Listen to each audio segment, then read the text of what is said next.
buenos días. ¿Sí me escuchan todos bien por allá? Ok, vamos a dar comienzo a esta plática muy interesante sobre el manejo de la vía aérea. Por haberse quedado a escucharme, ya les tengo un obsequio por adelantado. Van a tener una clase, un curso para el 17 de abril de manera gratuita con su servidor. ¿Sale? En línea, desde su casa, tranquilo. Van a aprender la manera más fácil de interpretar arritmias. Sus coordinadores me acaban de decir que llevan el módulo de urgencias cardiovasculares recientemente, entonces seguro van a aprender. Entonces, para que estén tranquilos, relajados y disfruten. Más tarde les digo cómo hacemos el proceso de inscripción. Bien, vamos a hablar del escenario del manejo de la vía aérea difícil en las urgencias. De entrada, en el área prehospitalaria y en el área hospitalaria siempre va a ser un reto manejarla. Entonces, como definición, tenemos que toda vía aérea donde el médico anestesiólogo no pueda ventilar adecuadamente con una mascarilla, es decir, lo que llaman, así como ustedes, su institución Ambumet, el Ambut. Cada vez que tú presiones el Ambut y no selle correctamente, o no insufle correctamente, o no ventile correctamente, estamos ante una vía aérea difícil. O si el paciente lo intentase intubar y tampoco se pudo, estamos ante una vía aérea difícil. Bueno, y algunos otros conceptos que veremos más adelante.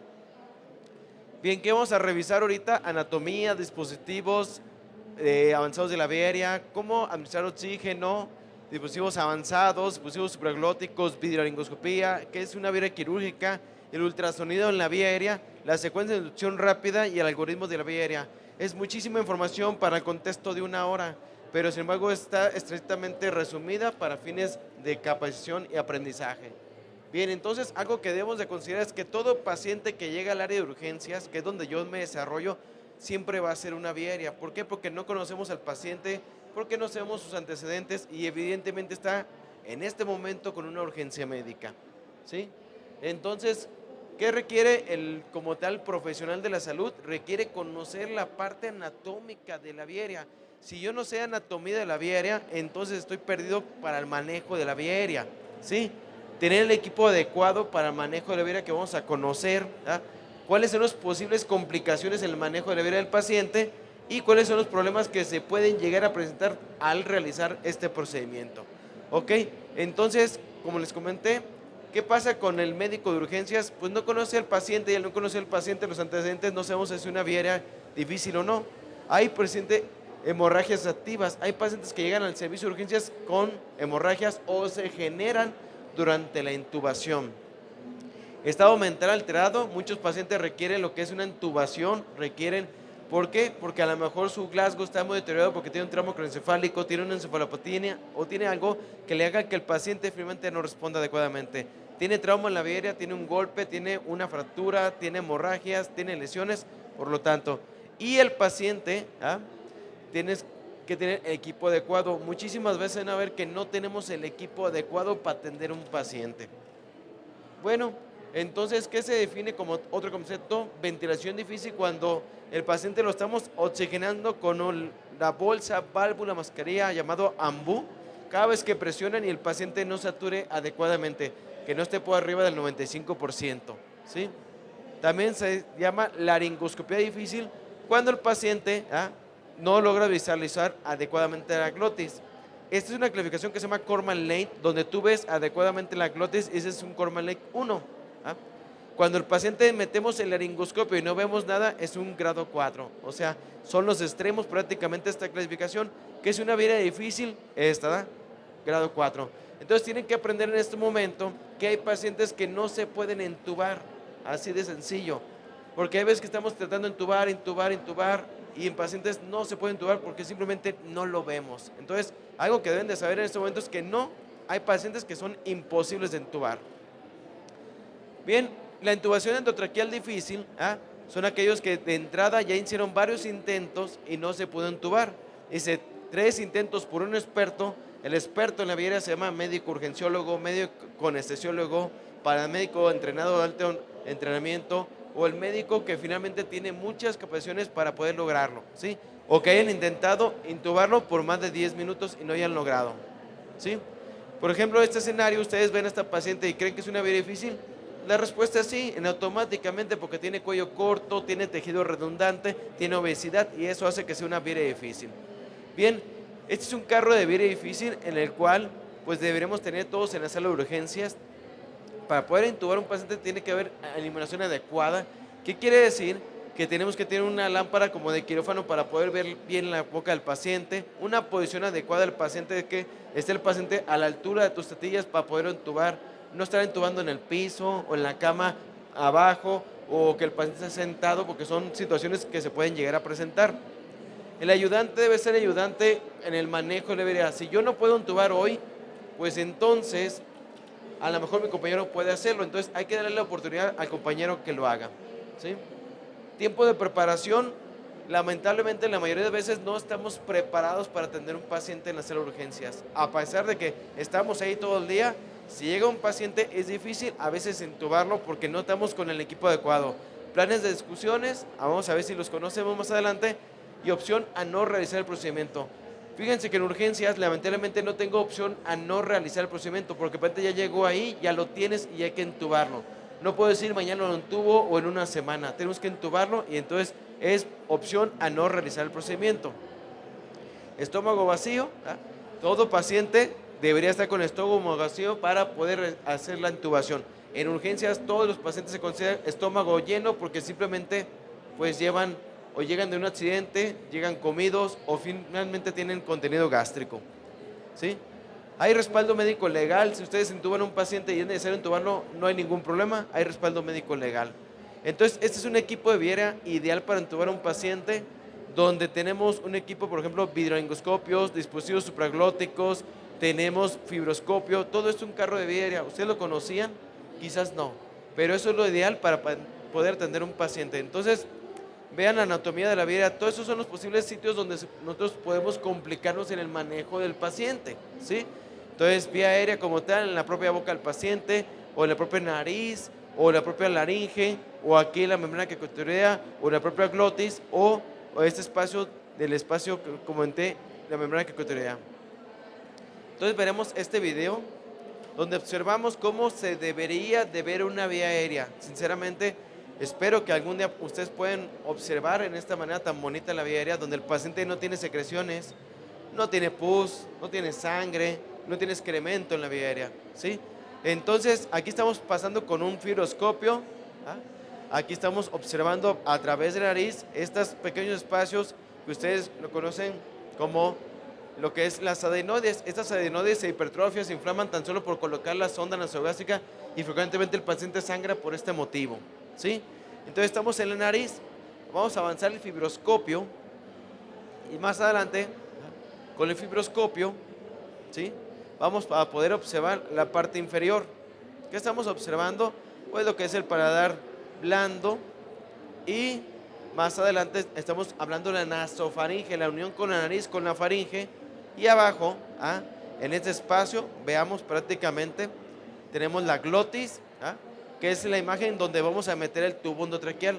Es el sitio ideal para poder entubar a un paciente, aquí donde ustedes observan, ¿no? Entonces, aquí tenemos los catéteres cuniculados uniformes, y aquí está lo que es la glotis. Bueno, entonces ese es el sitio donde vamos a tener que insertar el tubo endotraqueal. Todos estos escenarios que ven, pues son bien difíciles. Por ejemplo, pacientes con tumoraciones en la faringe o a nivel de la boca, clasificación de Mallampati clase 4, trauma en la vía aérea, pacientes con cuello corto, tejido redundante, arcada limitada de la apertura y heridas por armas de fuego. Entonces, esos y muchos más. Cuando un paciente pierde el estado de alerta, lo primero que debo de realizar, lo primero es aperturar la vía aérea, con apertura básica de la vía aérea. Obviamente el paciente sin trauma, ¿verdad? Porque si tiene trauma, entonces el paciente no se hace esta maniobra. Pero coloco mi mano sobre el frente, 2 dedos sobre el mentón para extender, y automáticamente el paciente empieza a oxigenar. Imagínense un paciente que está convulsionando. Lo primero que debo de hacer, ¿verdad?, es hacer esto, poner mi mano sobre el frente, 2 dedos sobre el mentón para aperturar la vía aérea, y esto permite que el paciente disminuya el tiempo de convulsión y empiece a oxigenar. Esta es la tracción mandibular que conoce para un paciente que tiene trauma craneoencefálico, trauma cervical. Lo que hacemos es hacer una mandíbula hacia arriba para permeabilizar la vía aérea. Bien, estos dispositivos también nos permiten aperturar lo que es la vía aérea, lo que es la cánula de Guedel o la cánula de Berman. Estos existen de colores y nos permiten orientar de acuerdo a cada paciente. ¿Ok?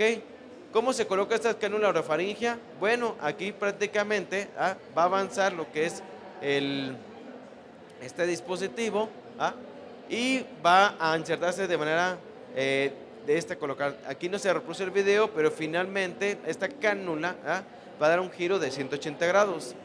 Hay dispositivos de oxigenación como tal, las puntas nasales o cánulas nasales, cuáles son dispositivos bajo flujo que te da una fracción respirada de 44% como máximo. El incremento en el flujo va a prácticamente generarse cada vez que ustedes mueven el flujómetro.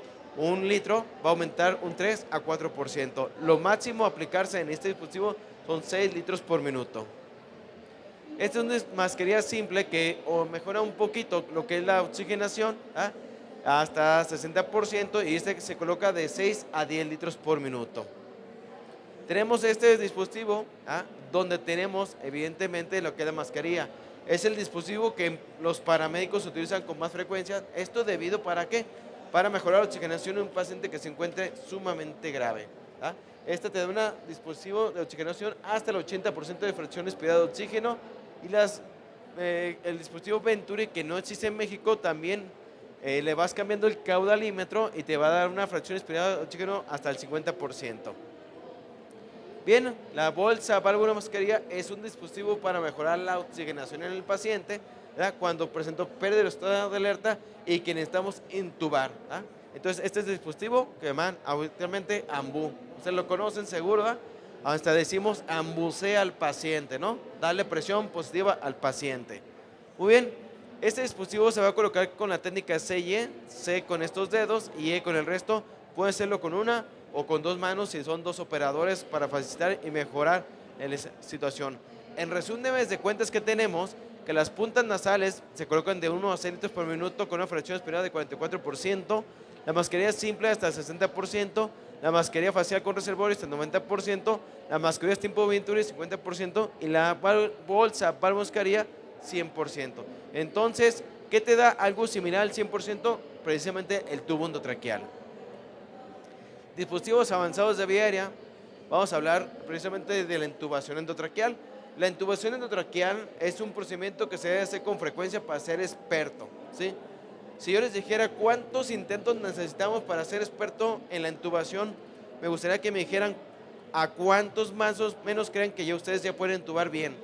Un ejemplo, ¿con cuántas veces crees que intubas un paciente y ya dice, ya sé y soy experto en la vía aérea? Dime un número. Que hayas intubado, dice, yo ya soy experto en la vía aérea.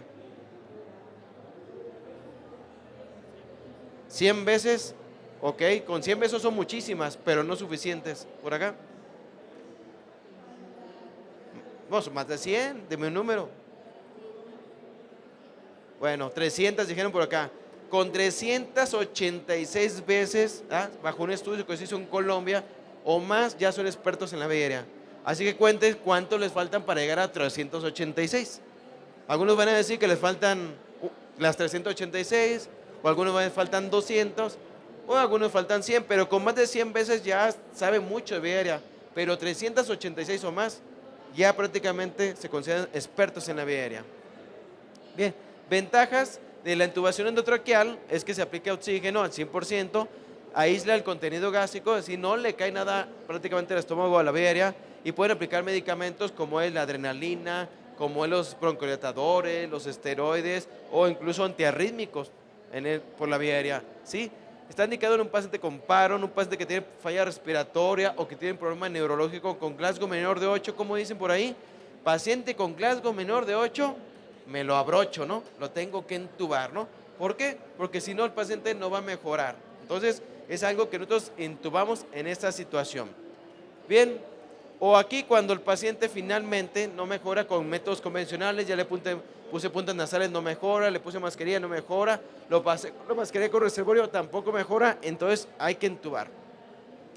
Material para intubación, bolsa mascarilla, sus guantes, su laringoscopio, su estetoscopio, su equipo de aspiración y tubos endotraqueales. Los tubos endotraqueales promedio en hombre es de 7.5 8 y 8.5, y en mujeres 6.5, 7, 7.5. Y esto va a depender de la estatura del paciente, habitualmente, pero en promedio México son los números que utilizamos, a grosso modo. Ok, hay diferentes mangos porque hay diferentes tamaños de manos, diferentes tipos de pacientes, y el mango mediano habitualmente que tienen un equipo de laringoscopía, pero ustedes pueden comprar un equipo de mango grande si tienen la mano grande, o si tienen pacientes pediátricos o su mano es muy pequeño, un mango pequeño o mini. Entonces aquí están los tipos de hojas, ¿sí? Estas son hojas rectas, hojas curvas, le llamamos Macintosh o también Miller estas y Macintosh estas. Estas van desde recién nacidos hasta un paciente adulto. El paciente adulto promedio utilizamos de 2 a 3 y estas de 3 a 4, depende del escenario de un paciente adulto. ¿Ok? Hay hojas especiales, por ejemplo, esta hoja que se llama McCoy, hojas especiales para poder entubar a un paciente que tiene una situación de vida difícil, que habitualmente lo utiliza lo que es el médico anestesiólogo, esta hoja Canwell o esta hoja Polio. Ustedes si quieren entubar paciente en la calle y cara a cara, por ejemplo que esté prensado en un automóvil, puedo utilizar esta hoja que se llama hoja Polio, ¿verdad? Lo entubas cara a cara. Habitualmente si entubamos un paciente, estamos aquí y metemos el tubo así, pero para entubarlo cara a cara utilizan una hoja Polio, ¿sale? Y esta es una hoja Wisconsin o también Guedel.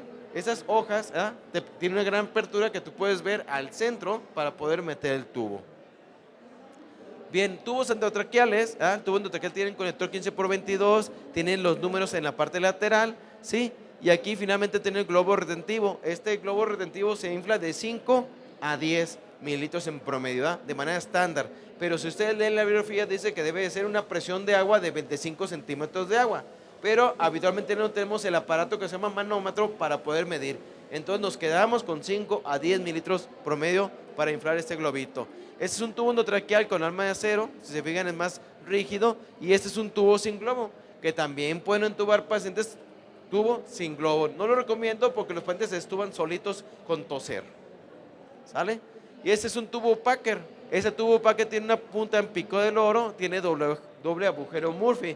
Este tubo está indicado cuando vas a entubar tú al bronquio derecho y al bronquio izquierdo. Entonces, si el paciente lo vas a entubar, pues va a tener que tener dos ventiladores. Un ventilador para el bronquio derecho o pulmón derecho y otro para el pulmón izquierdo. Eso es rarísimo, se ve en terapias respiratorias, por ejemplo en Ciudad de México, Instituto Nacional de Enfermedades Respiratorias INER, allá sí lo hacen, pero aquí en México o en la mayoría de los lugares, pues quisiéramos tener un ventilador por paciente por lo menos, ¿verdad? Pero en algunos lugares ponemos dos ventiladores porque cada pulmón trabaja diferente. Y se utiliza este tipo de tubo. Bien, esto es una guía o buggy y esto es una guía metálica. Habitualmente utilizamos guías metálicas para entubar. Lo más recomendado actualmente, según las guías de anestesiología, debemos utilizar los buggies. Son más fáciles de utilizar, son muy sencillos, nos va súper bien en la intubación, intuban a la primera. Estos pues también funcionan, pero hoy mejoramos con esto, ¿sale? La intubación endotraqueal, no sé si pueden darme un clic aquí. Clic al video, por favor, a ver si lo reproduce. Ahí está, no se ven los códigos, no se va a reproducir. A ver, dale ahí. Bueno, no se va a poder reproducir el video. En el video aparecía cómo hacemos el proceso de intubación. Bien, aquí el paciente abrimos la boca, entramos por la comisura de la derecha, llegamos con el laringoscopio y hacia el centro, hacia el centro de la boca. Insertamos el laringoscopio y podemos visualizar e introducir como tal.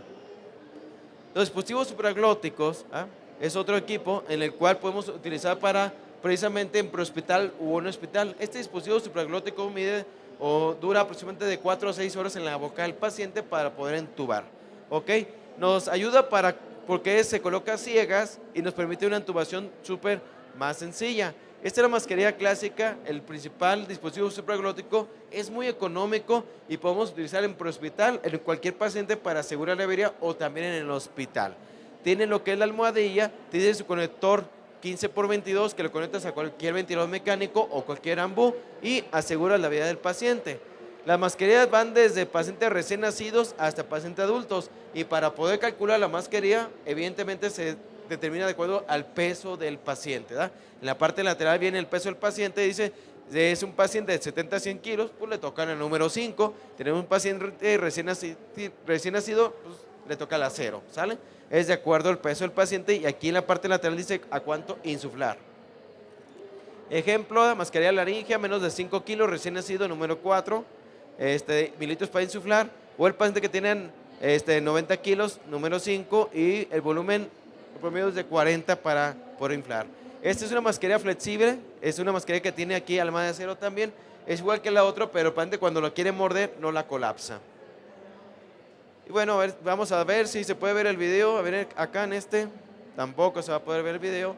Y bueno, aquí la intención es que ustedes pudieran ver cómo es este procedimiento. Cuando insuflamos, esta mascarilla se mete de manera muy sencilla, se infla y es extremadamente sencilla. En un promedio de 2 minutos ustedes aprenden a colocar una mascarilla laringea.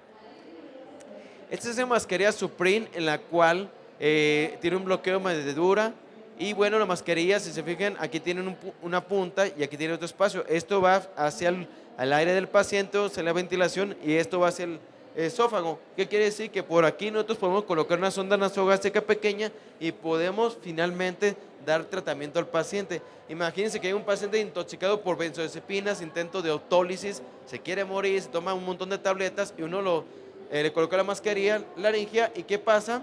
Pues finalmente le estás dando tratamiento con carbono activado. Entonces, esta es una mascarilla que puede funcionar para ello. Esta es una mascarilla Supreme. A ver, vamos a ver si podemos ver el video. A ver acá. A ver si se reproduce. Bueno, esta mascarilla se coloca muy sencillo, igual que la otra, y tampoco se va a reproducir. Y la intención es eso, ¿no? Que se coloque pero muy sencillo. Esta mascarilla Fast Track, esta tiene una asa metálica que te permite intubar a través de ella. Fíjense, la diferencia es el gran espacio que tiene para poder meter un tubo. Entonces, pues la intención es que usted puede meter un tubo endotraqueal a través de ella, como o cualquier tubo endotraqueal. Se entuba prácticamente a ciegas, ¿sí? Vamos a ver si se reproduce el video. A ver, pues tampoco se reproduce el video. Ok. Bueno, entonces aquí la situación es cómo se coloca la mascarilla Fast Track. Bien, entonces cuando ustedes tienen una mascarilla laringea, la intención es que ustedes sientan así como ahorita, relajados, tranquilos, porque el paciente se va a asegurar la vía aérea finalmente. ¿Ok? Entonces esa es la intención. ¿Cuánto dura la mascarilla laringea en promedio? De 4 a 6 horas. En 4 o 6 horas pueden pasar muchas cosas. Puedes trasladar al paciente, se sube en el helicóptero, llega en la ambulancia, lo envía al hospital, llega al servicio de urgencias, se coloca la mascarilla laringea y alcanzas incluso checar la salida y te vas, ¿verdad? Eso también pasa, ¿no? Porque a veces dejan al paciente con la mascarilla y los médicos no nos avisan y nos damos cuenta más tarde. Bueno, hay algo que es muy bonito, que es para mejorar la vía aérea difícil, que hace rato les dije que la clasificación de Cormack 4, que era un paciente imposible para intubar. ¿Se acuerdan que les comenté eso? Y definitivamente es imposible intubar, pero por laringoscopia convencional.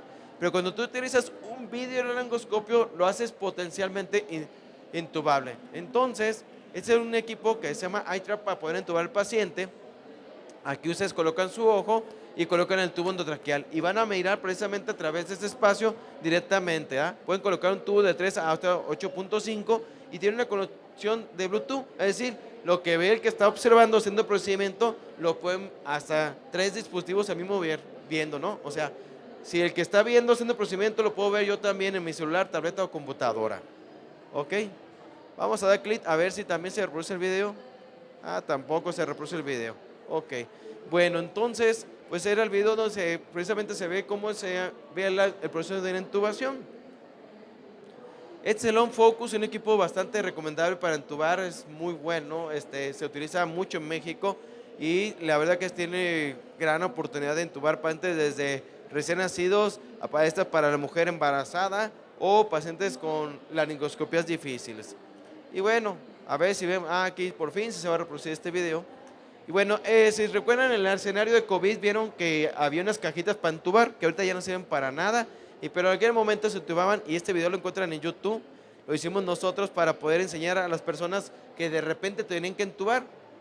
¿Quién? Médicos generales, médicos familiares, anestesiólogos o todos que estaban en el área de COVID, ¿verdad? O en este escenario, pues aquí ejemplificamos cómo hacer el procedimiento. Bien, no voy a explicar el procedimiento porque eso ya pasó, pero quiero comentarles que, bueno, la intención es que ustedes aprendieran cómo intubar a un paciente que se encuentra grave, que tenía COVID, y que este procedimiento debe hacerse en 17 segundos que era muy rápido y que tiene que hacerse la primera a través de un videolaringoscopio, el uso de buggy, un tubo, y que la persona que está ayudando debe hacer también el procedimiento y saber ser un experto en hacer todos estos procesos. Bien, a ver si se reproduce este video por fin. Mira, ahí está su servidor en tiempos de COVID, aquí utilizando este videolaringoscopio, ¿ah? Con un buggy, un tubo endotraqueal y asegurando la vía aérea tan pronto como fuera posible el paciente con una cajita, con un traje súper incómodo, con mascarilla triple, guante triple, para poder entubar a un paciente con COVID. Aquí está lo que es el buggy, aquí está el epíglote del paciente, lo entubamos a la primera, ¿ok? Y eso es lo que nos tocó hacer en tiempos de COVID. Y ahorita ya no ocupamos la cajita, ya utilizamos un cubrebocas normal, ya no nos da miedo, ya somos más felices en ese aspecto. Bien, cuando el paciente no se puede entubar por lo que ustedes quieran, existe la vía aérea quirúrgica y este procedimiento se realiza precisamente a través de la cricoterectomía. La membrana cricotiroidea se encuentra prácticamente aquí al centro de la manzana de Adán. Entonces hay que localizarla para perforarla, ¿sí? Hay que abrirla para poder meter finalmente el tubo endotraqueal. Eso hacemos también en el servicio de urgencias cuando un paciente no se puede entubar y no ventila, ¿verdad? No respira y no se puede entubar. Se llama I can ventilate. ¿Qué quiere decir? Que no se puede ni entubar, pero el paciente ya tampoco respira. Entonces vamos a utilizar la cricotiroidectomía. Estos procedimientos no se hacen diarios, se hacen rara vez en una sala de urgencias, a lo mejor se hace una vez al mes o una vez al año, depende del turno, ¿no? Pero bueno, eso también es algo que puede resolver la vida cuando el paciente no se puede ventilar y no ventila. Entonces, se utiliza un tubo endotraqueal especial que se llama tubo de traqueostomía precisamente, pero a través de la membrana cricotiroidea. Ahí está la intubación retrógrada, otra manera de entubar al paciente utilizando un catéter central, donde abres la membrana cricotiroidea y insertas un yelco y la guía de un catéter largo para poder sacarlo por la boca o bien por la nariz. Entonces, la intención es poder intubar a un paciente en una situación donde no se pudo. Le damos video, a ver si reproduce, tampoco se va a reproducir. Bueno, entonces a lo que voy es que se puede hacer varias maneras de intubar al paciente. Esta es una manera también muy moderna de utilizar el ultrasonido a nuestro favor.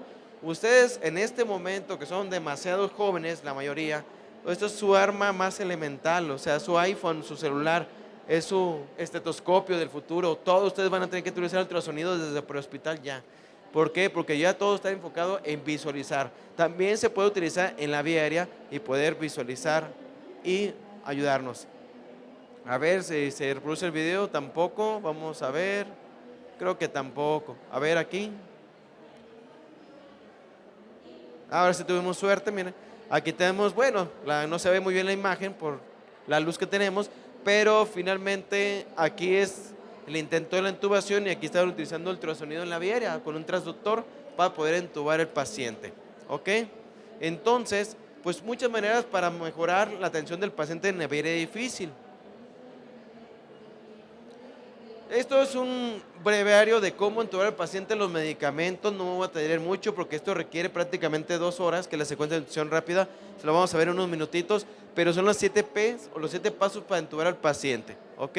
Entonces el pretratamiento es decir, ¿qué le voy a aplicar al paciente? Le voy a aplicar analgésico, le voy a poner buprofena, nalbufina o algún opiáceo que nos permita controlar el dolor del paciente. Previamente se utilizaba atropina, hoy rara vez utilizamos atropina y siempre los pacientes que tengan datos de aumento de la presión intracraneal, por ejemplo, trauma craneoencefálico, hemorragias cerebrales, abscesos cerebrales, algo que aumentó la presión intracraneal, se utiliza lidocaína 1 miligramo por kilo para evitar aumento de la presión intracraneal y también evitar que el paciente tenga como tal una arritmia. Y esto es para inducir oseidad al paciente, ¿verdad? Está el etomidate, ketamina, propofol, midazolam, tiopental. ¿De estos los conocen? ¿Han utilizado alguno de ellos? ¿verdad? Bueno, no he escuchado quizás, pero más frecuente está el midazolam y el propofol. Estos medicamentos frecuentemente se utilizan en una sala de urgencias. Estos también, pero son raros. ¿Por qué? Porque son difíciles de accesos y, bueno, están indicados en situaciones especiales. Por ejemplo, el etomidato en pacientes que están en una situación de choque cardiogénico o de choque hipovolémico, la que también en pacientes con EPOC o asma, que son frecuentemente utilizados, y el resto de los pacientes midazolam o propofol, que son los que tenemos en el servicio de urgencias. También otra parte es, aparte de dormir al paciente o sedarlo, hay que relajarlo, y aquí está lo que es el succinilcolino, el recuronio y el tracurio como opciones. Entonces, este es el medicamento que van a tener que relajar con cualquiera de ellos. Y bueno, casi terminando, los planes de actuación de la vía aérea. Este es el plan A, B, C, D, E del manejo de la vía aérea. En el plan A, el paciente finalmente tenemos que estar con 2 profesionales de la salud para poder entubar al paciente, utilizar videolaringoscopio o laringoscopio convencional y el buggy de entrada actualmente. Si el paciente no puede entubar con el plan A, pues vas a seguir al plan B. ¿Cuál es el plan B? El plan B es que el paciente lo tengas oxigenado, ¿sí? Y el plan B es oxigenado para que llegue al plan C. Es decir, el plan B es llegar al C. ¿Cuál es el plan B? Oxigenar al paciente con una bolsa, válvula, mascarilla. El plan C es utilizar dispositivos supraglóticos, ¿ok? Y si no se pudo con este, entonces el plan D sería prácticamente hacer una cricotireotomía en el paciente. Para llegar a este sitio es rarísimo, pero pueden llegar, ¿sale? Las guías 2022, no quiero complicarles porque aparte que no se ve, finalmente hay una situación donde el paciente pueden despertarlo, ¿verdad? Como esto está escrito por anestesiología, ellos tienen la oportunidad de decir, ¿sabes qué? No puedo entubar, no te preocupes, lo entubamos mañana, despierta el paciente, mándalo a su casa y luego regrese. Pero eso no pasa en urgencias. Nosotros cuando nosotros vamos a entubar, no puedes despertar al paciente, lo entubas o lo entubas, ya no tienes otra opción, ¿sale? Entonces no podemos utilizar el despertar al paciente, ¿sale? Entonces ellos sí en su algoritmo, porque su paciente es diferente, está preparado, si se complica lo despiertan, pero nosotros evidentemente no.